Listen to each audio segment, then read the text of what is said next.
Severa Neo Calapan, a community with modern space planning for single detached and townhouse with floor area of 45 square meters and lot area of 45 square meters, 2-bedroom units. Affordable price package of 875,000 pesos for only 4,990 pesos monthly amortization through Pag-ibig.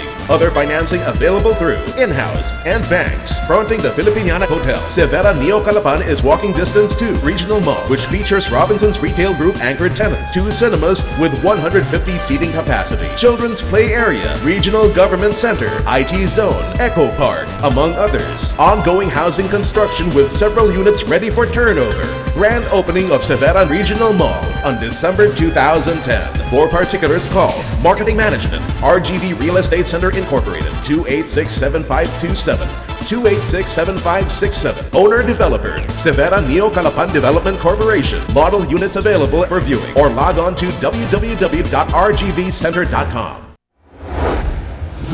Nitong Sabado, ika-10 ng Hulyo, isinagawa ang 33rd installation of officers and ng Knights of Columbus St. Ezekiel Moreno Council 7189 na may temang Deepening Trust in God, Renewing Our Courage sa Anahaw Island View Resort sa Barangay Balite, Lungsod ng Calapan. Sa nasabing instalasyon, itinalagang Grand Knight si Sir Knight Zoroaster Biscocho, habang Deputy Grand Knight naman si Franklin Agutaya. Pasalamat naman ang mensahe ni Grand Knight Zoroaster Biscocho sa kanyang mga kapwa-miyembro, habang pangako naman ni Vice Governor Humarlito Dolor ang pagtulong sa pagsasakatuparan ng mga proyekto ng Knights of Columbus Council 7189. Matapos ang installation proper, isa-isa namang silang binati ng kanilang mga kasamahan na nangako ng pakikiisa sa lahat ng programa at proyekto na ipatutupad nila para sa Columbian Year 2010 to 2011. Bago tuloy ang matapos ang programa, isinagawa rin ang induction ng service program personnel, kabilang na ang chaplain, church director, council director at 10 iba pa.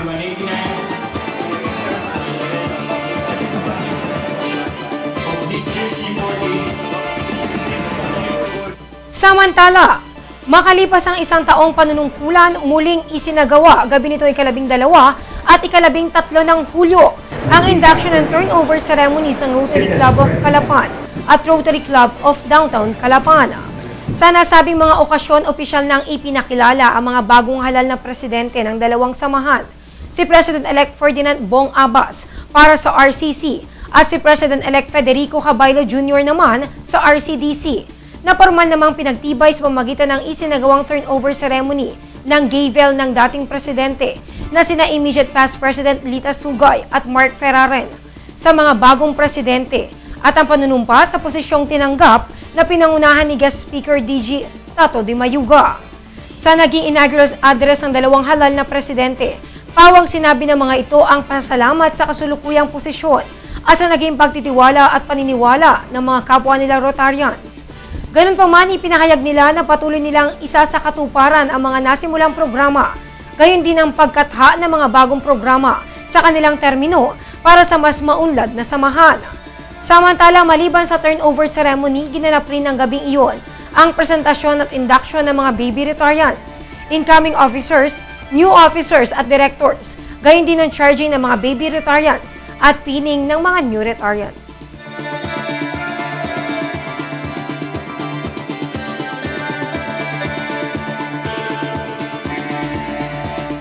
Maliban sa iba't ibang ahensya ng pamahalaan na sumailalim sa water search and rescue training ng Philippine Coast Guard bilang paghahanda sa panahon ng kalamidad, mismong mga kawani ng nasabing ahensya ang sumailalim sa pagsasanay na ito bilang refresher course nila upang ganap na maging handa bilang isa sa mga responders sa tuwing nagkakaroon ng kalamidad sa probinsya.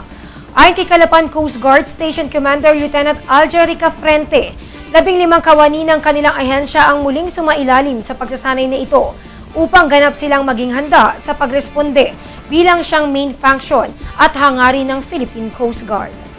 Coast Guard, yun talaga ang isa sa mga main function niya, yung pagdating sa search and rescue operation sa mga maritime incident at maging sa mga pagbaha naman, yun ang ini-intensify natin. So kaya ngayon nagsasagawa tayo ulit ng water search and rescue training sa ating mga tauhan upang ma-refresh yung kanilang mga kaalaman, dahil alam naman natin na iba-ibang sitwasyon, iba-iba din ang maaaring mangyari. Kaya meron tayong mga maidagdag, baka meron tayong maidagdag na mga kaalaman upang mas mapalawig pa natin yung kaalaman ng ating mga tao sa pagsasagawa ng water search and rescue. Samantala, umaga naman ito ay 16 ng Hulyo, kasama ang ilang mga kawani ng Coast Guard Calapan nang magtungo ang Newsline team sa karagatan sa bahagi ng Barangay San Antonio upang aktual na ipakita ang paggamit ng mga kagamitan ng Coast Guard gaya ng mga diving gear na isa sa pangunahing kailangan bilang mga responders sa karagatan. Una po, na kailangan meron tayong ginagamit na tinatawag natin na diving gears. Kagaya ng pins, face mask, wetsuit, yung butis natin na ginagamit, itong butis, itong tangke, syempre itong oxygen natin. Tapos itong weight belt, importante para makalubog tayo.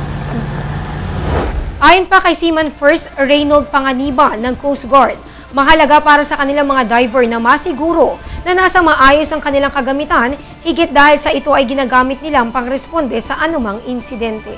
Ang una po, napaka-importante po nito sa atin, lalo na pag kunwari may nalunod. Kagaya namin na kung mahaba yung travel time namin, kung meron kaming naturuan na mas malapit doon sa area na yon, at least sila na kaagad yung makaka-rescue doon sa victim. Pinakamahirap dyan yung may kabady ka, kasi body system yung pagdadive. Yung pagdating sa ilalim na naubusan ka ng hangin, hindi ka bibigyan ng kabady mo ng hangin. Yun ang pinakamahirap sa lahat. Air sharing. Kasi yun yung posibilidad na pwede tayo mamatay. Sir, sa mga katulad naming, parang siyempre first timer na tayo sa dagat, ano po ba yung maipapayo nyo? So unang-una po, safety first. So kailangan kung hindi naman tayo sanay sa tubig or hindi tayo sanay sa malalalim, dapat magkaroon tayo ng life jacket. At wag na wag po tayo bababa sa tubig nang wala tayong kasama na marunong lumangoy o marunong mag-dive. Wag po natin susubukan na basta na magdadive kung wala naman tayong knowledge sa pagdadive. Samantala, ilan lamang yan sa gandang taglay ng yamang dagat ng lalawigan na talaga namang kagigiliwan ng lahat, higit ng mga mahihilig sa larangang ito.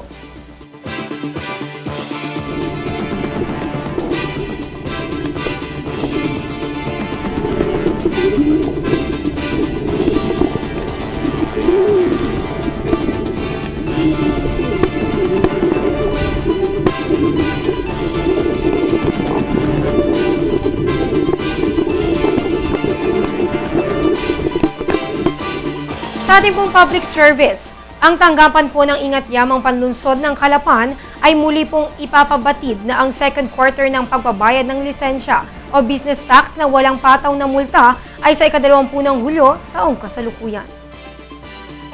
At yan po ang kabuang balitang nakalap ng Newsline Staff and Crew sa nagdaang isang linggo.